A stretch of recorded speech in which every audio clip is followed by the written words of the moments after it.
Moin Moin and welcome to Ralfs Foto-Bude.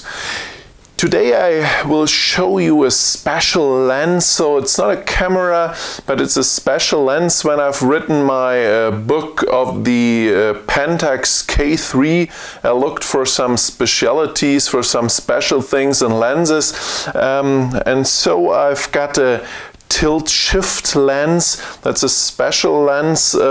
Some of the manufacturers have them in their program, but in Germany you will get a dealer who make the lenses for different brands. So that's called Walimex, and they make these tilt-shift lenses for Canon, Nikon, Pentax, Sony, so the most important brands with the bayonet for these cameras.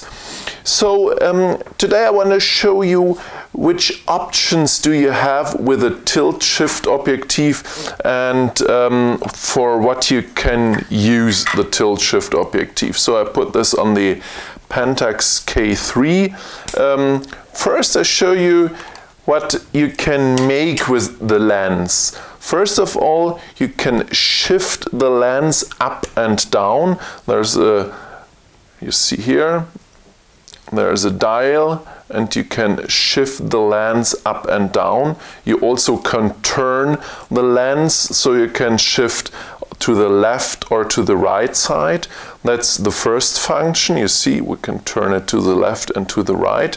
That's the shift function. And the next function is the tilt function. And there you can tilt the lens downwards or upwards. And you can turn it also and shift it left or right. So these are the functions, the main function, or mainly the functions of a tilt-shift lens. What for do you need it? First of all, if you go and take architecture, you're in the city and want to take a shoot of a nice building, usually you take your camera and move your camera upwards like this, so you get the whole building from the top to the bottom. But the problem is you get the whole building, but you have these converging lines. So I show you how this looks like. You see, when you take a building with the camera shifted up, you see that's the result. You see the lines of the building on the left or and then the right side, they're converging to the top, and it looks like the building would fall down to the back of the building. To solve this problem, you can use this tilt of the lens. Oh no, the shift of the lens, sorry, mismatched this, the shift of the lens. So what do? You move the camera in a perfect leveled position, like this one. And now when you look through the viewfinder, you will see that you have the building, like 2/3 of the building. You have the bottom away, or a grass or green or something in front of the building. You see the building, but the top of the building is missing. That's the reason why you tilt the camera upwards. What you do now is you shift the lens upwards. You turn it like this, and then you shift the lens upwards like this. So what happens now? The lens covers the building complete, and you will see the picture of the complete building in the viewfinder. And that works real perfect, because the result is you don't have the converging lines, but the picture looks like this. So the lines are absolutely straight and perfect, and the building looks like absolutely perfect and straight. And that's one of the important points of the shift lens. You can cover a building without tilting the camera upwards, the camera is absolutely leveled and the lens goes up and covers the building completely, and you will see the building on your viewfinder. Next point is if you are taking pictures of mirrors or glass or something like that and you won't see yourself in the picture, is the problem when you position the camera and yourself directly in front of the mirror or of the glass or something like this, you will see yourself in the picture. Therefore, you can use also the shift of the lens. You turn the lens like this, and then you put your tripod not directly in front of the mirror, but a little bit to the right or to the left side. So you're out of the mirror. The problem is now you don't see the mirror, but there you have the shift of the lens, and you shift the lens to the left side. So if you are on the right side, you tilt the lens to this side, so the lens sees the whole complete mirror, but not yourself. So that's very easy to take pictures of mirrors. Maybe you're shooting for product, for a brochure or something like this. And that's very easy, so you can shoot pictures of mirrors or objects which are have a glossy surface, and so you can use shift lens to take pictures of these glossy surfaces without seeing yourself in the picture. So these are the two main things you can do with the shift of the lens architecture. Avoid converging lines and taking pictures of mirrors or subjects with a glossy surface without seeing yourself. Next point, that's the tilt of the lens, and the tilt of the lens is mainly used for changing the depth of field. So if you put your camera on this position, and here is your subject, and you take a picture, if you have an f-stop like 3.5, that's the smallest here at this, you have a depth of field like this. If you go to 22 f-stop, you have a depth of field like this. In some cases, this is not enough, talking about 22, or this is too much, talking 3.5. And therefore, you can tilt, or I always mismatch it, you can tilt the lens, and that's exactly the same if you would move the camera upwards, because if you want more depth of field, you have to move the camera upwards for a higher position to get the picture, and that's exactly the same what you do here with the tilt of the lens. Show you a picture which I've taken without any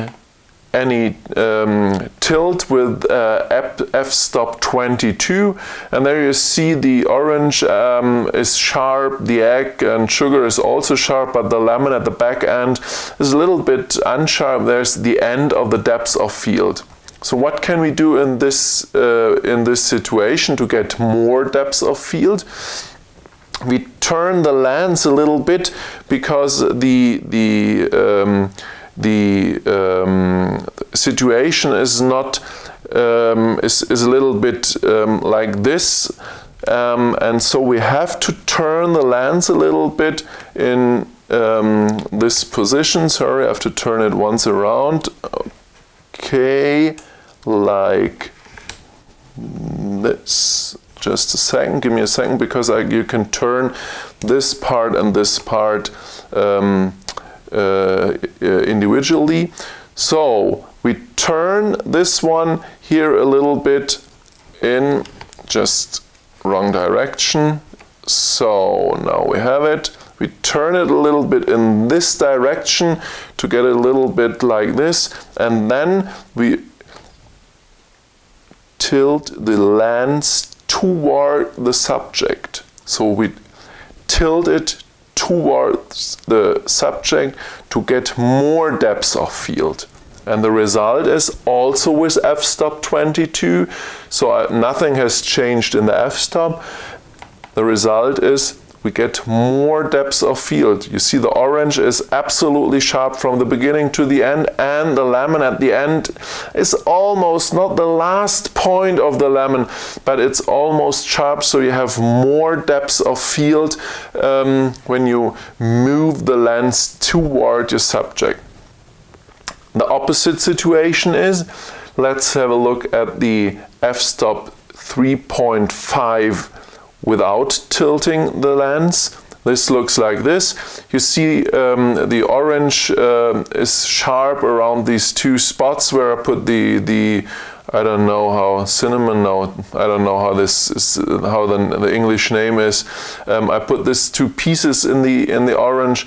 The depth of field goes from just before these two pieces to the end of these two pieces. And you see in the background the lemon is very good to see, so it's soft, but it's good to see, and the grains of the sugar also. If you want less depth of field, more unsharpness in the background, you make exactly the opposite from before. You move the lens away from the subject. You move it away from the subject. What happens? You get less depth of field. The result is this. You see the lemon in the background is more unsharp, the sugar is more unsharp, you cannot see the single grains of the sugar, and the depth of field is reduced to a minimum. It's only these two pieces I put in the orange, they are sharp, the part before and after is unsharp, so I have reduced the depth of field to an absolute minimum. And that's the point of the tilt function. You can move the depth of field, you can move the depth of field to a higher or to a lower level. It depends in which direction you move your lens. So this you can use also outside if you take photography outside, like landscape. You want to take a picture of a tree row or something like this, and you want to get it sharp from the beginning to the absolute end. No problem. You turn the lens in this direction and then move the lens toward your scene. If this is if the trees are here, you move the lens in this direction towards the trees. On the other hand, if you have a flower in front of a mountain or something like this, and you want only these small flower is sharp, and the rest, the part behind and before is absolutely unsharp, you can reduce the depth of field. You turn the lens in this position and then turn it upwards to reduce the depth of field. And so you have in different situations different options to maximize or to minimize the depth of field. And you can combine it also with the shift function. You can also move this, you can use this also and combine it with the shift function in both directions. As I said before, or showed you before, you can turn this and this individually, so you have the option to shift and tilt in every direction you want, and you can optimize your image very good. Okay, so these are the functions of a tilt-shift-objektiv, of a tilt-shift lens, architecture, glossy surface mirrors, and macro or landscape or stuff like that. Every situation where you want to play with the depth of field to get more or less depth of field, then your regular lens gives you the chance to do it. Okay. So that was this special lens for DSLR and mirrorless cameras. I'm sure you will find a manufacturer in your country which also have these tilt and shift lenses for your camera. Hope you enjoyed my video. If so, give me a like. Please subscribe my channel. Yeah, hope you had some fun. Thank you for watching me and come back again. Till now I say, as every time, bye bye and moin moin.